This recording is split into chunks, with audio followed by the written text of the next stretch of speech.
Salut les copains, comment ça va? Ben moi ça va nickel, hein. Petite vidéo pour vous présenter un petit produit. Donc soyez indulgents, c'est ma première présentation. Quel est le produit que je vais vous présenter aujourd'hui? Ben, le CarPlay, le fameux CarPlay dont je vous parle lors des lives du dimanche soir.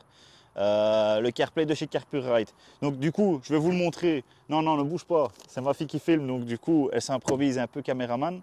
Je vais vous montrer donc la boîte. On retrouve quoi? Donc c'est le modèle 702 Pro que j'ai reçu, mais le plus haut de gamme de la partie moto, parce qu'ils font aussi la partie auto. On peut avoir un CarPlay dans son auto si on n'en a pas un. Donc du coup, qu'est-ce qu'on retrouve dans cette boîte? Enfin, on va trouver d'abord sur cette boîte quelques petites informations. IP67, parce qu'évidemment, c'est à l'épreuve de la pluie. Heureusement, en Belgique, c'est ce qu'il nous fallait. Donc Android Auto, CarPlay, connexion via le Bluetooth. Sur le côté, on retrouve encore d'autres informations avec une compatibilité. On sait aussi mettre une carte SIM, commande vocale via Siri et Android. On sait aussi mettre sa musique. Qu'est-ce qu'il y a d'autre d'intéressant? Pas grand-chose d'intéressant, à part qu'ici sur le côté, ils nous disent, évidemment, toujours une voiture qui passe au bon moment. Donc ils nous disent qu'on sait passer nos appels, qu'on sait avoir répertorier nos musiques, la navigation GPS en temps réel et bien d'autres choses. Support Bluetooth pour la musique et aussi pour les appels téléphoniques. Donc du coup, ça supporte Android et Siri, Apple. Et ben voilà, il n'y a pas grand chose à dire de plus sur cette boîte. Rapproche-toi maintenant, on va montrer ce qu'il y a à l'intérieur de cette boîte. Donc voilà, dans la boîte, ce qu'on retrouve, évidemment, on va y retrouver l'écran qui est bien protégé avec son petit mousse qui va bien. Voilà, l'écran il est vraiment énorme, vraiment énorme. On part sur un écran de cinéma. Donc du coup voilà, assez lourd, d'une bonne qualité. On voit la connectique ici. Bon, moi cette partie-là, c'est le support BMW. Je vous le montrerai tout à l'heure pour comment l'installer.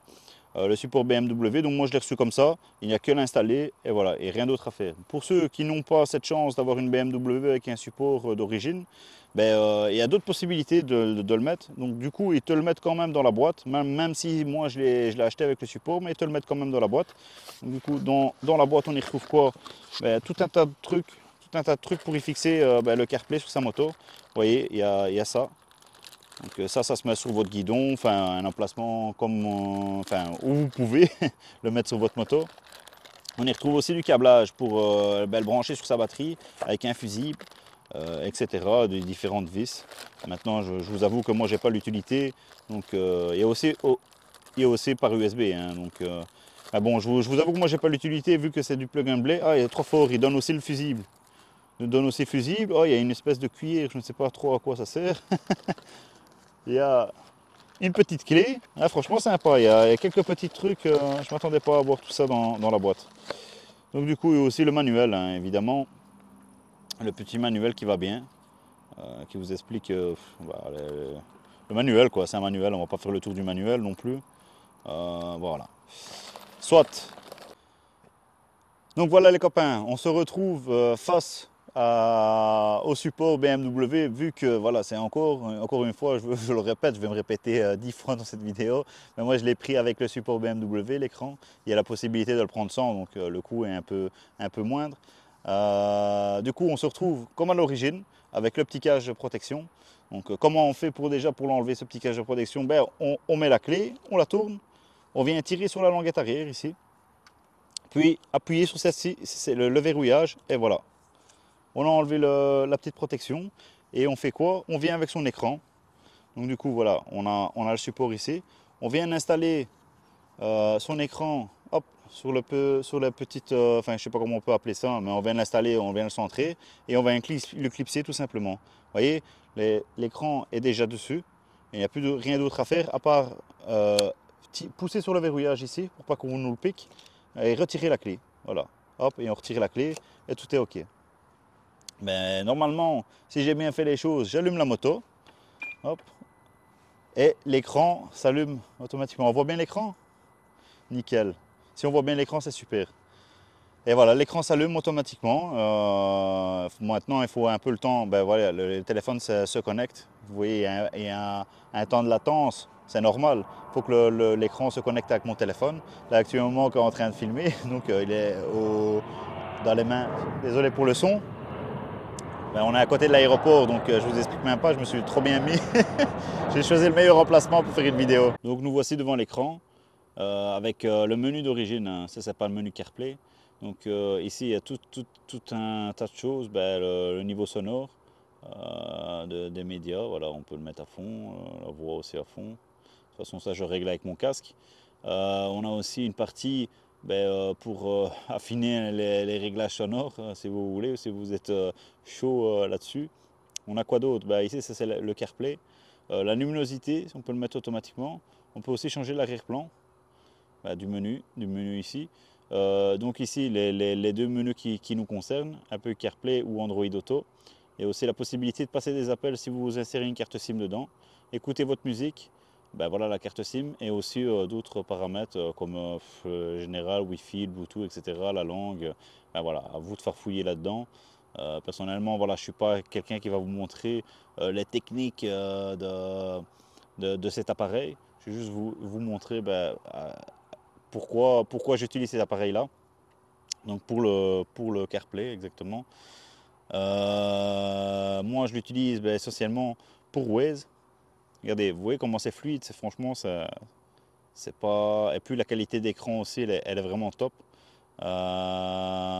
Donc du coup, il y a le Waze ici, la musique. Il y a aussi mon agenda que je me sers.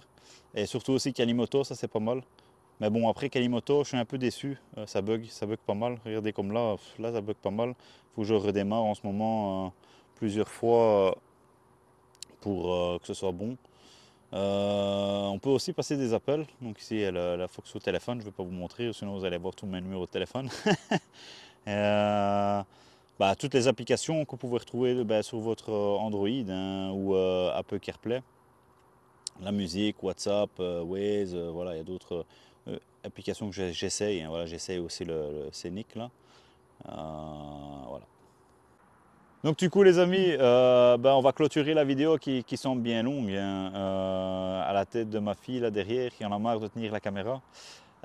L'écran, je suis totalement satisfait. Pourquoi prendre un écran au final plutôt que mettre son téléphone?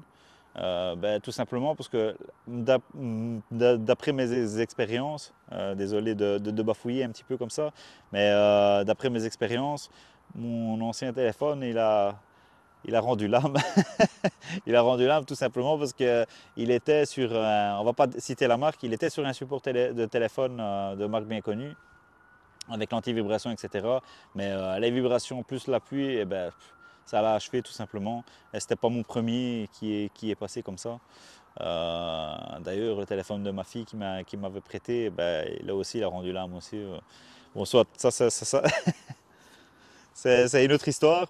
Donc du coup, je partais sur un écran comme ça, Android, pour garder mon téléphone en poche. Le seul point négatif que je dois dire sur cet écran, c'est tout simplement, ça bouffe de la batterie et c'est peut-être pas à cause de l'écran, mais c'est peut-être à cause de mon téléphone, parce que Android Auto ou Apple CarPlay, c'est vrai que cette fonction-là, elle est chouette, mais ça bouffe de la batterie. Ça fait la même chose quand j'utilise ma bagnole.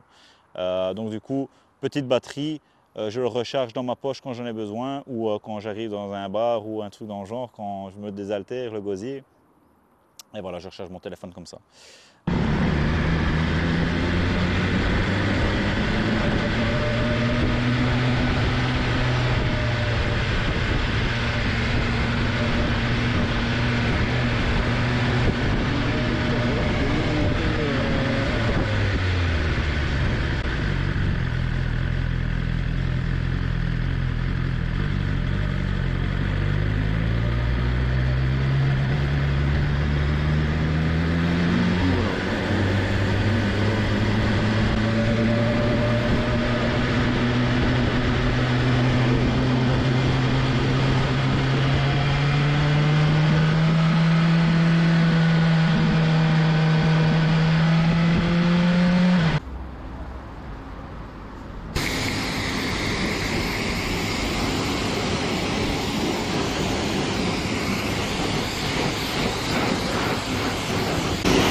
surtout juste après le carwash les amis, regardez. Je vous montrer, ça mange super bien, voilà, c'est super réactif. Voilà.